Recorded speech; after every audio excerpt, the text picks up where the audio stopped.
Living Flame number 22, The Shepherd's Voice. Today is the fourth Sunday of Easter, Good Shepherd Sunday in the World Day of Prayer for Vocations. We read from John chapter 10. Jesus said, "My sheep hear my voice. I know them, and they follow me.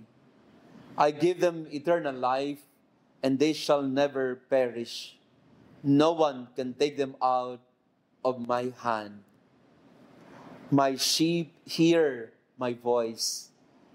I know them, and they follow me." What a beautiful imagery of our relationship with Jesus and the way Jesus would introduce himself to us.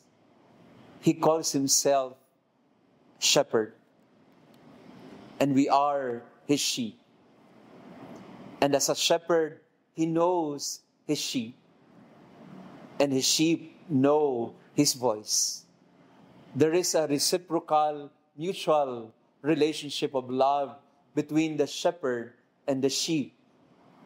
The shepherd cares for the sheep obeys the shepherd.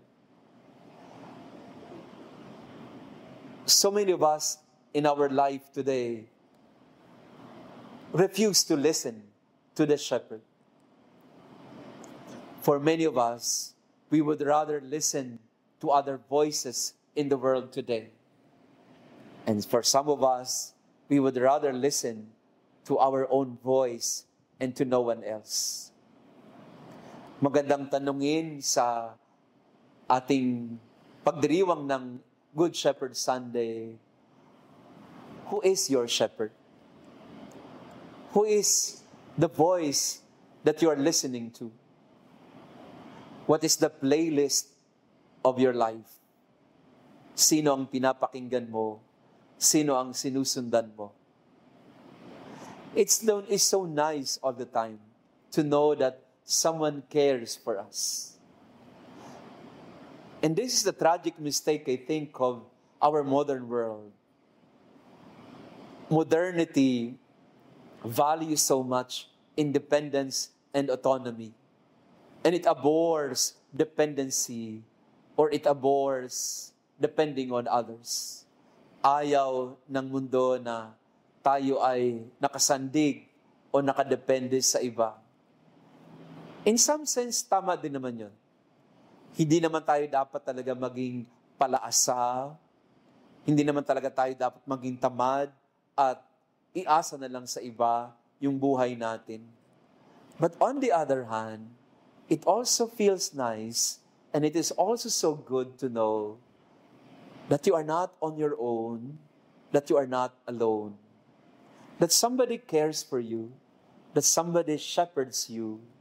But we need to abandon ourselves to Him. We need to entrust our lives to Him. Kailangan ipagkatiwala natin ang ating mga sarili sa Kanya. Do you entrust your life to the Lord?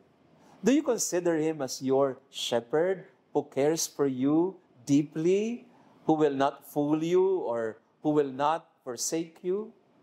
Do we consider the Lord as our shepherd? Do we consider His voice as the most important voice in our life? Or we have long gone away from that? Hindi na tayo nakikinig sa bulong ng Espiritu Santo sa ating puso. Hindi na tayo nakikinig sa salita ng Diyos o turo ng Diyos sa pamamagitan ng simbahan. Because for some of us, we just find the church, the voice of the priests or bishops, or even the Holy Father, or even the bishops and cardinals. We don't listen to the shepherds anymore because we think that they are shepherds that are hired and are not really authentic. And sometimes, it's true. Meron naman talagang mga pastol na hindi dapat pagkatiwalaan, or maraming mga pastol naman talaga na hindi tapat sa kanilang kawan. But all in all, we have a shepherd in our life who will not fool us, who will not deceive us, who will be loyal to us, and faithful to us through and through. Jesus is our good shepherd. And why is He good? He is good because He has nothing in His mind and His heart except our own good. He is good not because of Himself. He is good for our sake because He wants us to be in the best place, in the good situation that we should be in. He has nothing but our good in His heart. That's another way of looking at the title of Jesus as the Good Shepherd. Ang mabuting pastol ay hindi lang dahil mabuti ang kanyang pag-uugali. Siya ay mabuting pastol kasi ang hinahangad lang niya ay pawang kabutihan lang natin.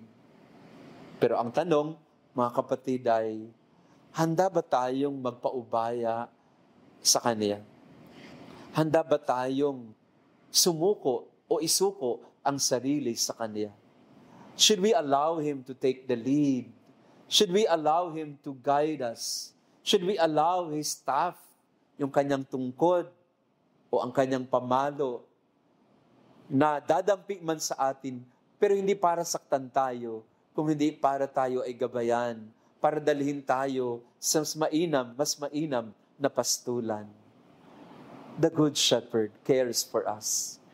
And it's only our good that He thinks about in His heart and His mind.